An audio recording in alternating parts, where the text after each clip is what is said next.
She first saw him under the old maple tree on a cloudy Tuesday morning, the kind of morning when the sky seems too tired to shine. Her name was Eleanor, and at 70, her routine was sacred. A walk through the park with her cane in one hand and her faded brown purse in the other, followed by a slow stop at the corner bakery for a cup of weak coffee and a blueberry muffin. The world had quieted around her with age, her friends gone or too far to visit, her children swallowed by busy lives in cities that moved too fast. She had grown accustomed to the silence. That morning, however, there was a change. As she shuffled past the bench beneath the maple, she noticed him, a young man in his 20s, slumped over, head bowed, wearing a hoodie too thin for the weather. His face was hidden, but the shaking of his hands caught her eye. Eleanor never interrupted people's solitude, but something about him whispered desperation. She walked past, paused, then turned back. "Are you all right, dear?" He looked up, startled. Pale face, hollow eyes, a bruise on his cheekbone. Eleanor's heart clenched. He tried to smile, failing. "Just tired," he mumbled. "You look hungry," she said, and when he didn't answer, she added, "Would you like a muffin? They make good ones just around the corner." He hesitated. Hunger battled with pride. She saw it clearly, but hunger won. They walked to the bakery together, Eleanor slow and steady, the young man trailing behind like a shadow. She bought 2 muffins and 2 coffees, and they sat at a small table near the window. "What's your name, dear?" "Liam." "Well, Liam, I'm Eleanor. Pleased to meet you." Their conversation was brief. He was evasive, polite, but guarded. She didn't press, just shared stories of the park, her grandchildren she hadn't seen in years, her late husband George and his obsession with model trains. The next day, he was back under the tree. She brought 2 muffins without asking. And so it went. Days turned into weeks. Liam began to open up in fragments. He had been in foster care, then on the streets after turning 18.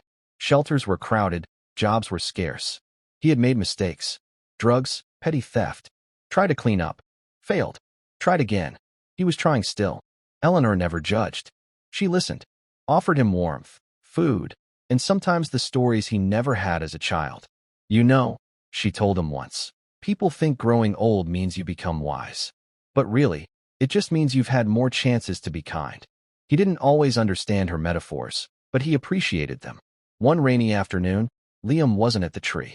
Eleanor waited, growing anxious. The next day, he wasn't there either.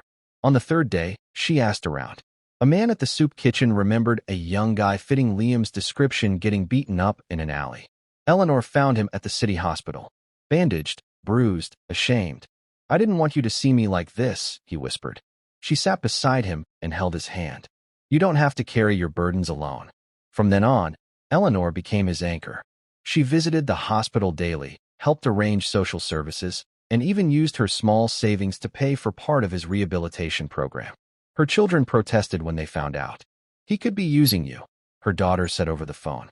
"Maybe, but I'd rather be used showing kindness than protect myself with indifference." Liam entered rehab. It was brutal. He relapsed twice.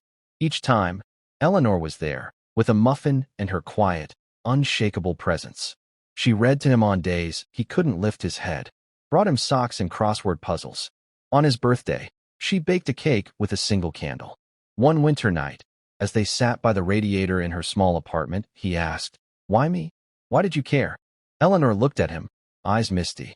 "Because once, a long time ago, someone found me in my worst moment and didn't walk away.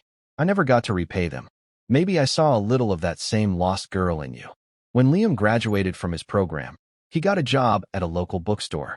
Eleanor was in the front row at his ceremony, tears running freely. The staff gave her a chair when she wobbled with joy. Time went on. Liam grew stronger.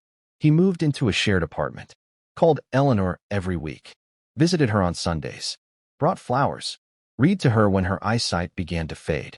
Years passed, and Eleanor's health waned. On her final day, Liam sat beside her hospital bed, holding her hand, the roles now reversed. "You saved me," he said, voice cracking. She smiled faintly. "No, dear. We saved each other." After she passed, Liam spoke at her funeral. The room was filled with people who had never met her, but came because of what she had done for him. He told their story, how one act of kindness had changed everything, how she saw him not as a statistic, but as a person. "She taught me," he said, that humanity isn't a grand gesture. It's a muffin shared in silence. A warm hand on a cold day. It's seeing someone when the world passes them by. He started a foundation in her name, the Eleanor Grace Project, aimed at supporting youth in transition from foster care to independence. In the USA and beyond, it grew. Volunteers joined. Lives changed. All because one old woman saw a boy beneath a tree and cared enough to ask if he was all right. Even now, long after, on the anniversary of her passing, Liam returns to the old maple tree with a muffin and a coffee. He sits on the bench, waits. Sometimes no one comes. But other times, a stranger sits down beside him, lost or hungry or broken. And when they do, he turns to them with a gentle smile and says, "Would you like a muffin? They make good ones just around the corner." And so, her kindness lives on. Through muffins, through stories, through simple acts, through him, through us all.